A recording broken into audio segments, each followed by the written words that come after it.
It was a Tuesday, no different from any other Tuesday in freaking Los Angeles.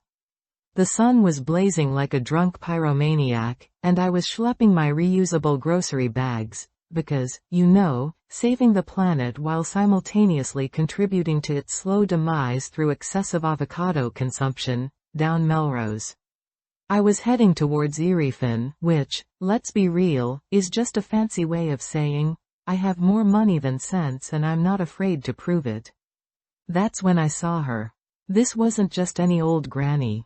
This was a granny. Back hunched like a question mark, face like a dried-up prune dipped in battery acid, and an aura that screamed, I haven't slept in a coffin in decades, but I'm ready to get back in.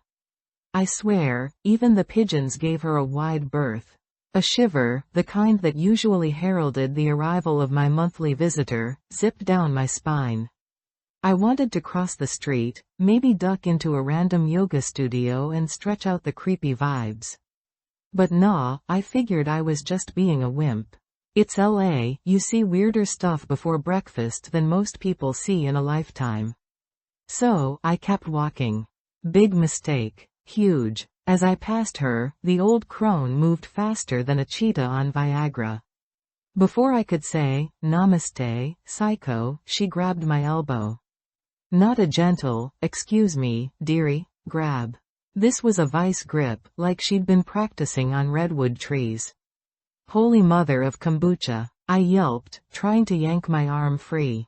Lady, what the actual hell?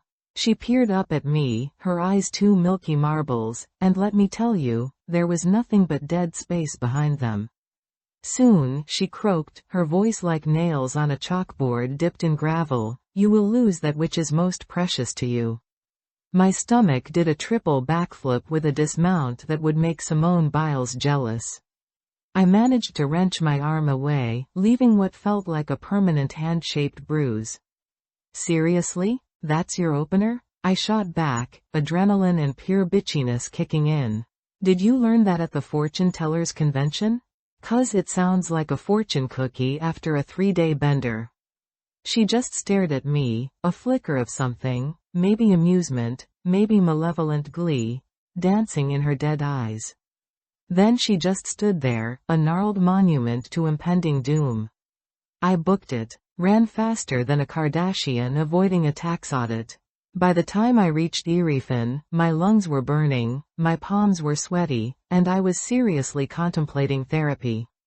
Everything okay? Jeremy, the ridiculously attractive cashier with the man bun and the eyebrow piercing, asked. Yeah, totally fine, I lied, my voice sounding like a kazoo solo gone wrong.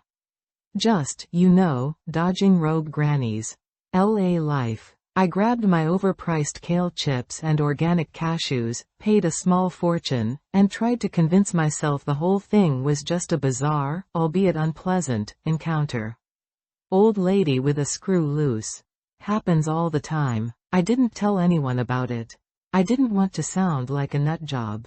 I even managed to push it to the back of my mind, filed away under, things that make you question your sanity. 4 days later, my world imploded. Mark, my boyfriend, the guy the first was seriously contemplating spending the rest of my days arguing with over whose turn it was to take out the trash, was gone. Vaporized. Reduced to a headline on KTLA. He was walking home from his job as a graphic designer when a friggin' phantom car that appeared out of thin air according to witnesses, slammed into him at an intersection.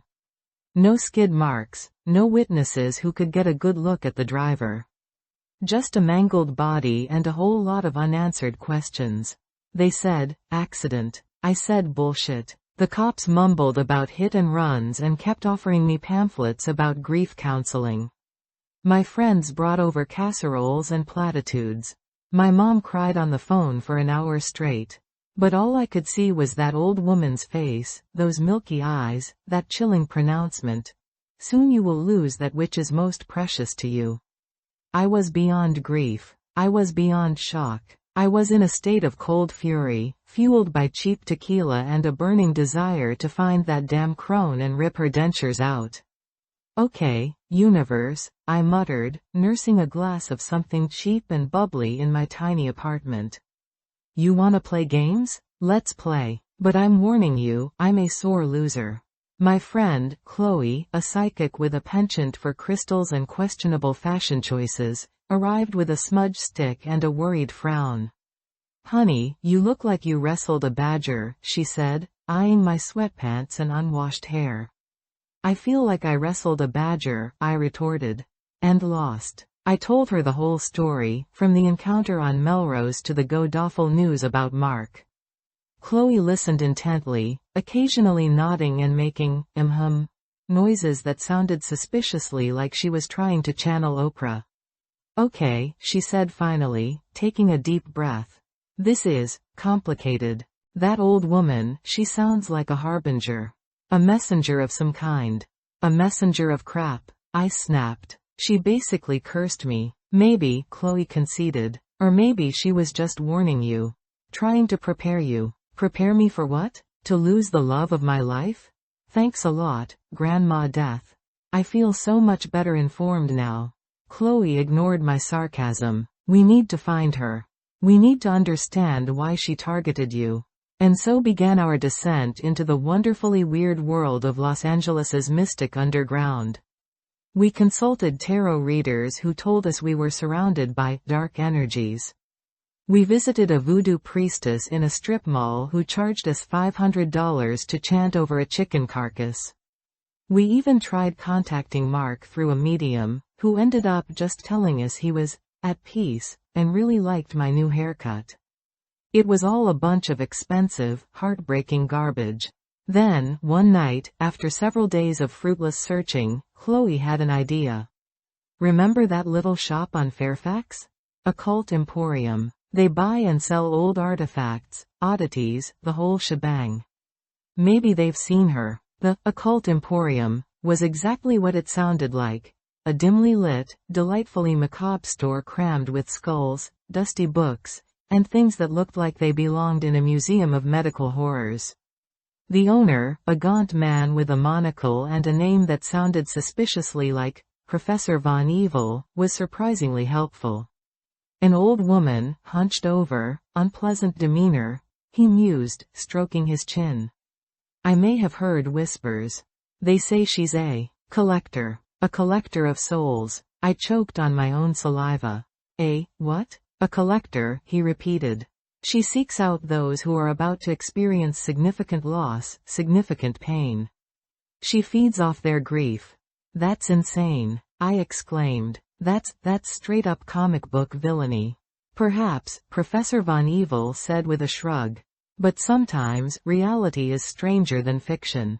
They say she lives on the periphery, in the shadows. Always watching, always waiting. He gave us an address, a rundown apartment building in a forgotten corner of Hollywood. Be careful, he warned. She is not to be trifled with. I scoffed. Trifled with? I'm about to give her a lesson in how not to mess with a grieving Californian with a serious caffeine dependency. Chloe and I stood outside the building, a crumbling facade of faded paint and broken dreams. Are you sure about this? Chloe asked, her voice trembling slightly. Hell no, I said. But I'm not backing down now.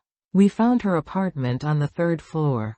The door was slightly ajar, a sliver of darkness inviting us inside. I took a deep breath, steeled my nerves, and kicked the damn door open. The apartment was even worse than I imagined. A sickly sweet odor hung in the air, like rotting flowers and forgotten dreams.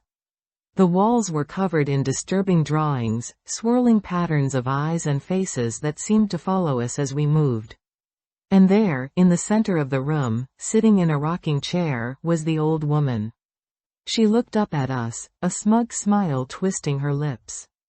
Well, she croaked. Look who decided to pay a visit. You, I roared, striding towards her. You did this, didn't you?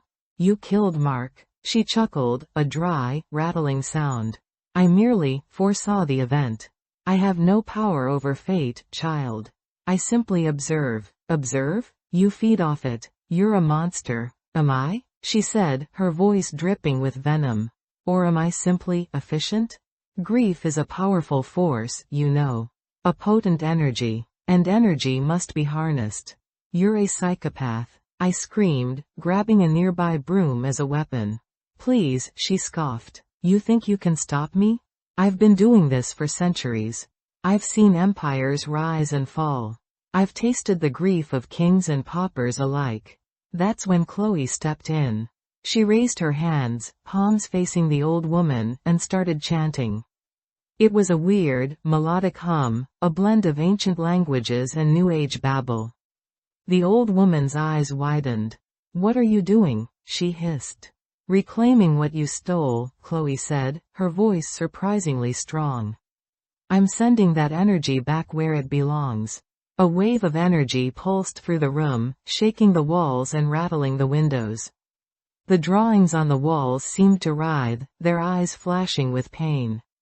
The old woman screamed, a high-pitched, ear-splitting wail. Her body started to convulse, her skin turning ashen. And then, just as suddenly as it began, it stopped. The old woman slumped in her rocking chair, her head lolling to one side. She was gone. Just an empty shell. The apartment was silent, the air thick with the lingering scent of ozone and fear. Chloe and I stood there, panting, our bodies trembling. What did you do? I asked, my voice barely a whisper. I don't know, Chloe admitted, her eyes wide with shock. I channeled all the grief, all the pain. And sent it back to her. It was too much for her to handle. She couldn't contain it. We left the apartment, carefully closing the door behind us. We didn't call the cops. We didn't tell anyone what happened. We just walked away, two women forever changed by what we had witnessed. Life didn't magically become sunshine and rainbows. The grief was still there, a heavy weight in my chest. But it didn't feel tainted anymore. It felt like my own, something I could process, something I could heal from. I still think about the old woman sometimes. I still shudder when I see a crow perched on a power line. But I also know that even in the darkest corners of the world, there is always hope. There is always the potential for healing. And sometimes, all it takes is a little bit of sass, a whole lot of tequila, and a friend who knows how to wield a good smudge stick. And that, my friends, is the story of how I almost lost my mind to a soul-sucking granny and ended up finding my inner badass instead. Now, if you'll excuse me, I need a drink. And maybe a new therapist.